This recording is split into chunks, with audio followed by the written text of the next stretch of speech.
ना जमीन पर कोई गवाह, ना आसमान में कोई कैमरा, लेकिन कहते हैं कि धरती पर जन्म लेते ही आपके हर कर्म की रिकॉर्डिंग होने लगती है। कहाँ, कैसे, किसके पास? आज इंडिया डेली पर वो सवाल जो आपकी आत्मा को हिला देंगे। क्या यमलोक में भी एक अलौकिक डेटा सेंटर है? क्या चित्रगुप्त चलाते हैं कोई दिव्य सुपर कंप्यूटर? और क्या आपकी आत्मा की हार्ड ड्राइव में हर सोच, हर इरादा, हर गुनाह सेव हो रहा है? मैं हूं ललित शर्मा और आज हम खोलेंगे परलोक के प्रोसेसर के बड़े राज। पुराणों के मुताबिक धरती पर जन्म लेते ही इंसान का हर कर्म रिकॉर्ड होने लगता है। चित्रगुप्त जमराज के सचिव उस अदृश्य लेखा जोखा के रक्षक हैं। कहते हैं कि उनका लेखा इस ब्रह्मांड के सबसे सटीक सिस्टम से भी तेज है। सवाल ये है कि ये जानकारी कहाँ और कैसे संग्रहित होती है? क्या वास्तव में कोई आत्मा डेटा सिस्टम है जो हर विचार तक सेव करता है? विज्ञान जहाँ साइलेंस देता है, वहीं धर्म विस्मय में भर देता है। और ये हैरानी हमारी पड़ताल का पहला दरवाजा खोलता है। कल्पना कीजिए एक ऐसी ब्रह्मांडीय व्यवस्था की जहां किसी अपराध का कोई सीसीटीवी ना हो, लेकिन फिर भी इंसाफ इतना सटीक कि पलड़ा बराबर झुके। यही है जमराज की अदालत, जहां हर सोच, हर योजना और हर इरादा गिना जाता है। कहते हैं कि चित्रगुप्त सिर्फ कर्म नहीं, उस कर्म के पीछे की मंशा भी दर्ज करते हैं। क्या ये किसी डिवाइन एल्गोरिथम की तरह काम करता है? क्या धर्मराज के इस डेटा सेंटर में आत्मा की गतिविधियों के लिए फोल्डर बने होते हैं? और अगर हाँ, तो क्या इस सेंटर को कोई हैक नहीं कर सकता? आधुनिक वैज्ञानिक कहते हैं कि मस्तिष्क ही चेतना है, लेकिन धर्म कहता है मस्तिष्क सिर्फ रिसीवर है, आत्मा है असली ट्रांसमीटर।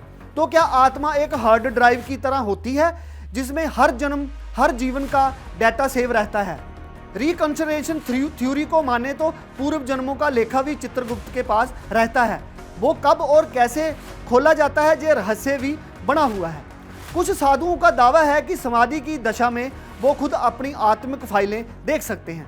तो क्या ब्रह्मांडीय सर्वर हमारे बीच मौजूद है? अब बड़ा सवाल, इस ब्रह्मांडीय डेटा को चलाता कौन है? चित्रगुप्त, जमराज या फिर कोई और डिवाइन प्रोटोकॉल? हिंदू ग्रंथों में लिखा है कि कर्म के रिकॉर्ड कभी मिटते नहीं। जो आत्मा एक बार जिस डेटा के साथ जाती है, वो उसका चिरसंग साथ चलता है। वेदों में ऐसे सॉफ्ट डेटा का जिक्र है जो ना कभी जलता है, ना कटता है और ना गलता है। वो नश्वर नहीं बल्कि अविनाशी है। तो क्या विज्ञान को अभी उस क्लाउड तक पहुंचने में सदियां लगेंगी? इसी संदर्भ में सवाल उठता है कि क्या इंसान इस ब्रह्मांडीय निगरानी से कभी बच सकता है? उत्तर है नहीं, क्योंकि ये नज़र नियत पर होती है, ना कोई दिखावे पर। जिसने गलत किया, चाहे अकेले कमरे में या हजारों के सामने, उस डेटा को चित्रगुप्त नोट कर ही लेता है। ये वो सर्विलांस है जो ईश्वर की व्यवस्था का अटूट हिस्सा है, जहां ना कोई प्राइवेसी सेटिंग, ना लॉग आउट का विकल्प है, जहां आत्मा की कुकीज़ हमेशा एक्टिव रहती है। ऐसा नहीं है कि ये सिर्फ हिंदू परंपरा में है।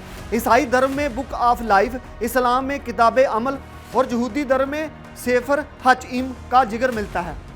हर कोई कर्म के लेखे का सिद्धांत जो मानता है।